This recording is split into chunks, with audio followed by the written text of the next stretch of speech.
If you told me just a few short years ago that I would have two beautiful babies and be building my own baby brand, I would say you're lying.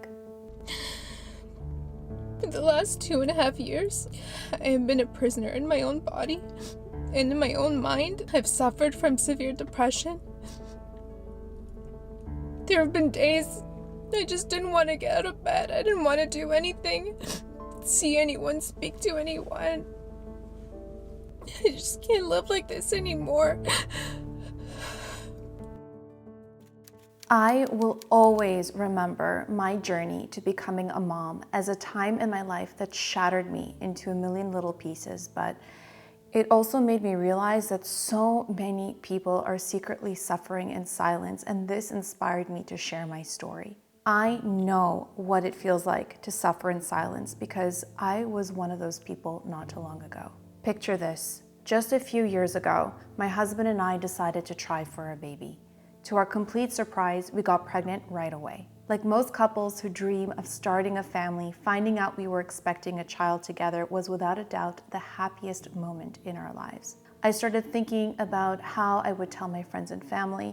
I started wondering if we would have a boy or a girl, who they would look like, who they would take after. I imagined my life and what it would look like with a baby in it, and I couldn't wait to experience being a mom for the first time. But then at around 6 weeks, I went in for my first ultrasound. Since it was my first pregnancy, I had no idea what to expect. But what I didn't expect was the technician sending me home because she wasn't able to pick up a heartbeat. She said it was likely because it was too early and suggested that I come back in 2 weeks.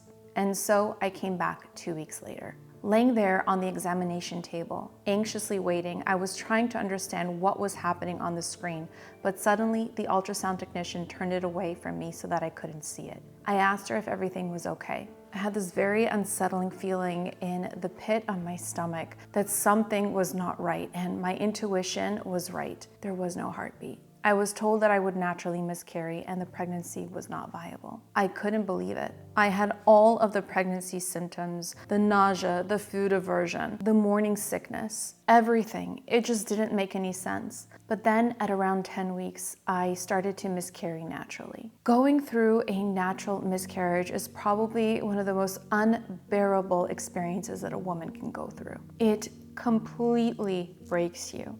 Not just physically, but mentally and emotionally as well. And I was not prepared to deal with the heartbreak.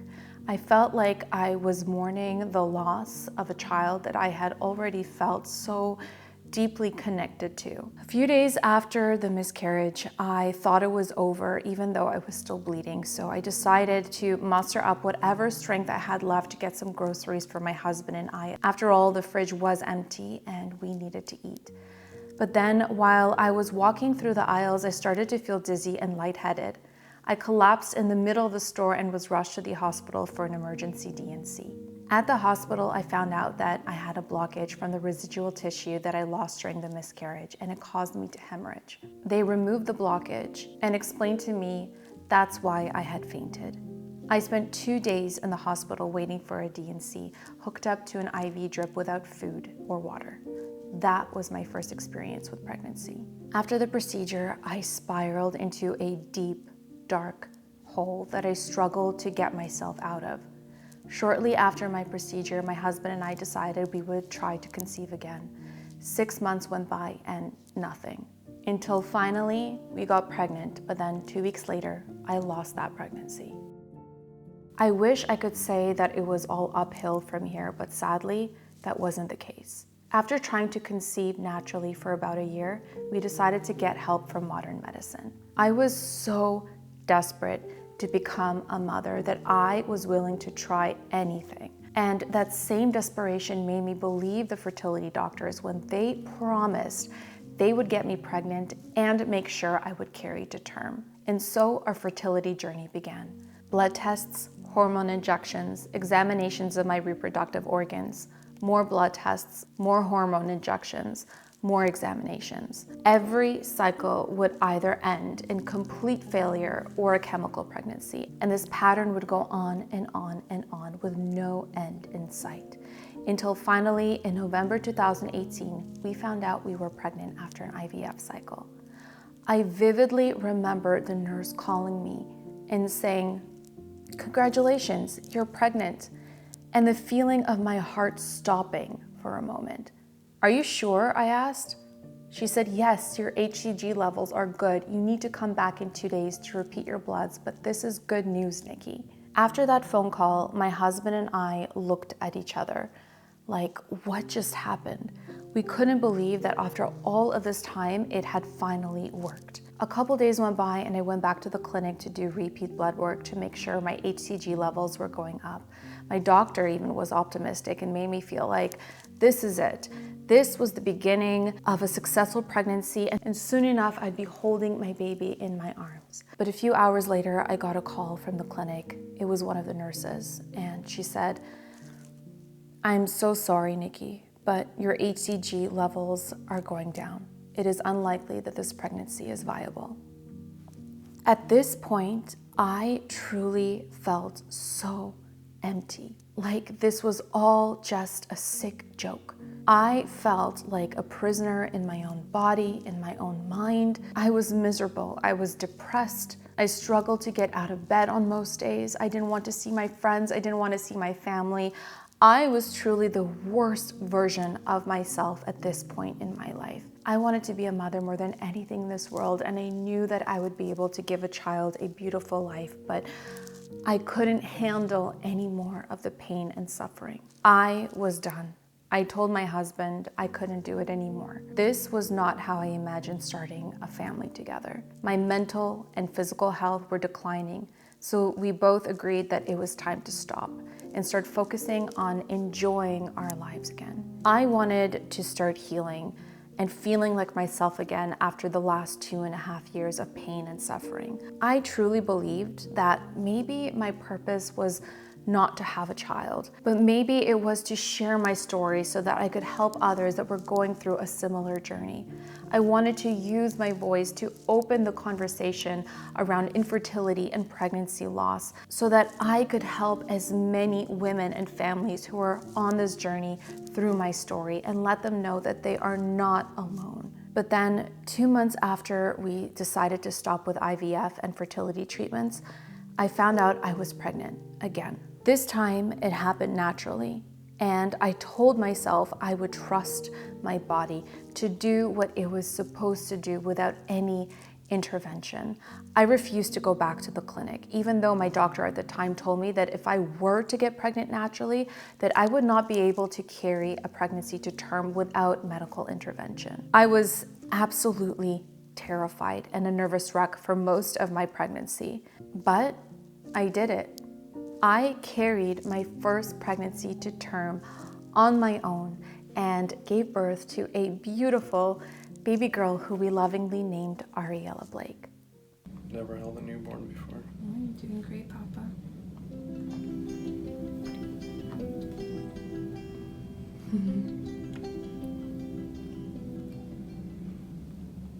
The day I gave birth to my daughter was the day that my entire world changed forever. I was no longer the same person that I was before becoming a mother.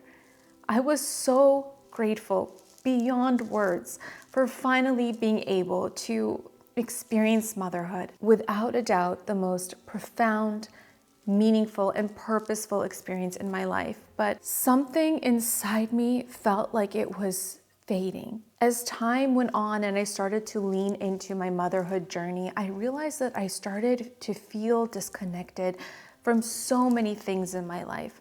From my business, my belongings, my surroundings, even certain people that were in my life at that time. None of it made sense to me until I was completely honest with myself. It was the beginning of a very difficult but necessary road of healing and self-growth in ways that I had never imagined, but also one that came at the expense of removing all the things and the people in my life that no longer aligned with my truest self and the vision that I had for my future.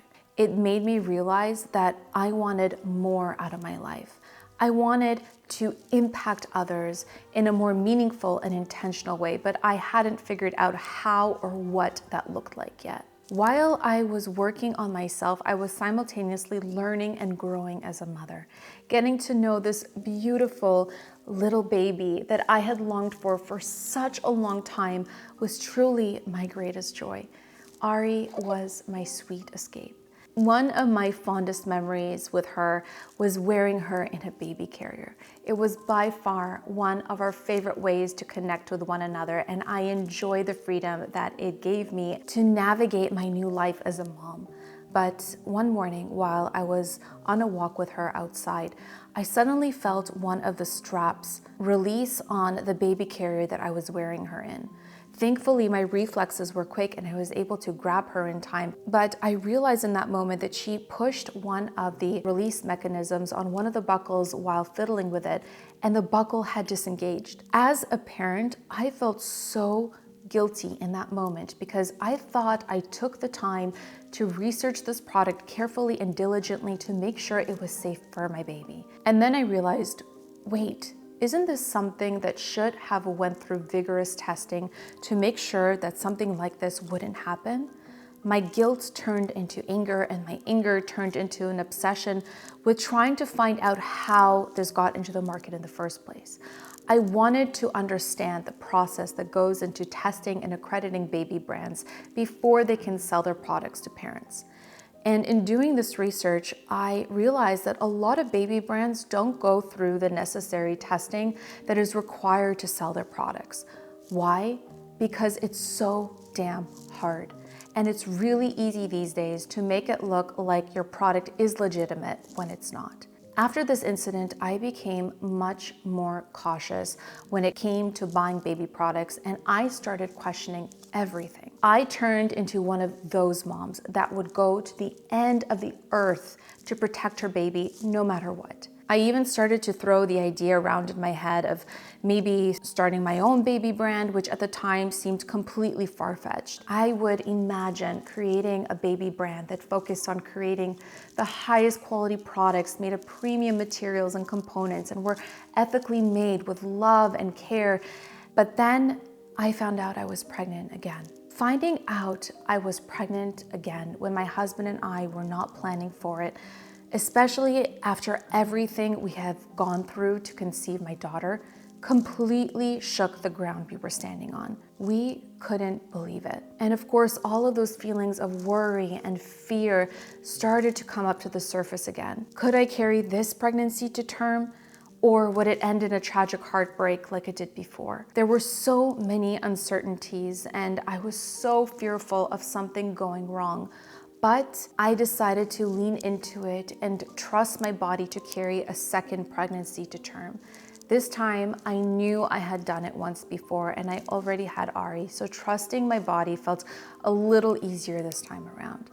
And surely enough, life blessed us with another beautiful baby, this time a baby boy who we named Leo Jagger. Becoming a mom of two felt just as surreal as it did the first time.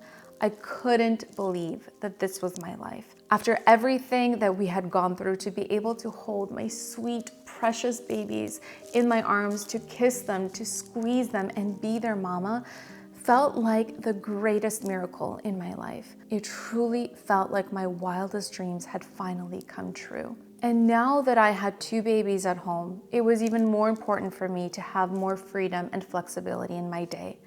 I wasn't just looking for a baby carrier to safely and intimately connect with my baby anymore. I was looking for a baby carrier that would also help me survive and thrive as a mom of a new baby and a toddler that needed my time and attention too. I remember looking at some baby carrier floor samples at a local children's store and seeing so many defects, from broken buckles to ripped seams to torn off buttons.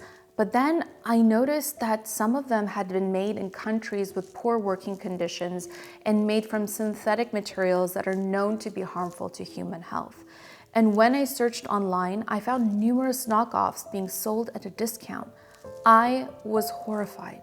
After talking to my mom friends, I realized that I wasn't the only one. They noticed it too. So this time I ended up choosing a baby carrier that came highly recommended to me by a trusted friend, and it seemed very promising. It looked beautiful and appeared to come with all of the bells and whistles. It claimed to be tested for safety and ergonomic design. I hoped for the best, clicked add to cart, and checked out.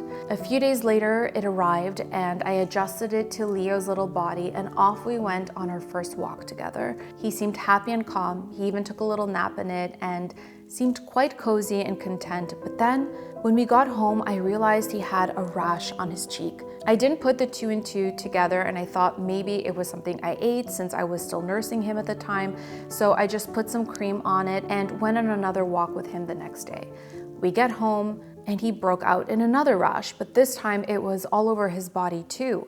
What was going on? Why is my baby suddenly breaking out in a rash after being in this baby carrier? It didn't take me very long to realize that this particular brand was using a harsh chemical dye in their fabric that was irritating my baby's skin, causing him to break out in a rash, and other parents were experiencing the same issue. I was furious. How is it that something like this was overlooked? This was the final push I needed to turn my dream into something real. It ignited a fire and passion inside of me I didn't know existed. Ariblake was inspired by my motherhood journey, but born out of a need to change the way parents navigate the ebbs and flows of parenthood. Little did I know that this was the start of a 2-year-long journey of developing not only the safest and most functional baby carrier in the world, but also the most beautifully designed baby carrier I could imagine myself wearing with my babies. As I immersed myself in this journey of learning everything about making a baby product, going through the vigorous testing protocols with verified labs, getting international certifications, choosing the highest quality materials and components sourced from all over the world, I realized, oh my God, this is it. This is my how and why. This is how I make an impact, and the reason why I went through everything I went through to get here. This is how I share my story. This is how I make parents feel like they can do anything. Working on Ariblake taught me what it feels like to work on something that aligns with your inner knowing, and that you are so deeply passionate about that you will do whatever it takes for it to come to life. I wanted to give parents more time, more freedom, more opportunities to create meaningful connections with their babies and feel like they got this parenthood life juggle figured out. Here's the truth. When I become hyper fixated on something, I obsess about every little detail, every button, every strap, every buckle. I tested hundreds of different buttons, straps, fabrics, labels, packaging, until I found the best of the best. I only wanted to use the highest quality materials for Ariblake. After testing dozens of different fabrics, I chose linen because it is the most durable and resilient natural fabric in the world. And the linen used to make Ariblake baby carriers comes from an organic flax farm in Lithuania that processes the flax plants before weaving the threads into a premium baby-loving fabric. It's also extremely breathable, which makes it an excellent fabric to use throughout all 4 seasons, no matter where you are in the world. And of course, I only wanted to use naturally derived, non-toxic dyes to color our fabric. I added diamond stitch quilting to the design because aesthetically it not only looks and feels luxurious, but it also serves as an additional layer of strength and support as your baby grows, so you can enjoy baby wearing for as long as possible. All of the hardware, including the double lock safety buckles, are manufactured by one of the world's leading experts in the industry for safety and security. These double lock safety buckles are completely baby-proof to give parents a peace of mind. Trust me, there is no way your little one is going to tamper with one of these buckles. Every carrier is then assembled with love, care, and craftsmanship in our factory in the beautiful Czech Republic. I also made sure to test every single prototype and iteration of the Ariblake baby carrier using my son Leo as a test subject. That is how much I believe in Ariblake and in my mission to helping parents become superhuman. As a mom who only wants the best for her babies, it was really important for me to put a lot of thought and intention into every little detail for Ariblake. I wanted to create a baby carrier that would actually grow with your baby from infancy to toddlerhood. The one-size-fits-all comfort belt has a hidden tread that allows you to adjust the harness to perfectly hug and support your baby from birth as they grow. At the time I'm making this video, Leo is 2 years and 8 months old, weighs around 45 pounds, and I still wear him in my Ariblake sometimes. I also wanted to create a baby carrier that would adapt to your lifestyle with ease and versatility. That's why I designed it with the ability to wear your baby front facing in, front facing out, or on your back. And if you're out and about with your little one and decide to take them out of the baby carrier for some free play, I made sure to think about that too. Every Ariblake baby carrier comes thoughtfully packaged with a 100% cotton canvas on-the-go tote for easy stowing when the carrier is not in use. And yes, it doubles as an everything tote too. Whether you just need an extra pair of hands, want to squeeze in a quick workout, or are craving a little more intimacy with your baby, baby wearing is a wonderful way to connect with your child and see the world through their eyes. Because the truth is, babies crave that connection too. That parent-child bond, feeling your little one's heartbeat next to yours, their skin against your skin, it's just pure magic. It's what helps them feel safe, secure, and deeply loved in those early critical years. That kind of closeness supports healthy brain development and emotional security in ways we're only beginning to fully understand. So why wouldn't I want parents to experience that for as long as possible? Being a mom is by far the greatest joy I will ever get to experience in my lifetime. And I am beyond thankful I've been able to experience that twice now. Ariblake isn't just a baby carrier. It's a symbol of resilience, connection, and freedom. It's for the parents in the trenches, the ones running on no sleep, the ones juggling everything and wondering if they're doing enough. I want you to know you are. You are capable of more than you know, and you've got this thing figured out. Ariblake is here to support you through the ebbs and flows of parenthood, to give you that extra hand and to remind you that you are never alone in this journey. It's about thriving, not just surviving.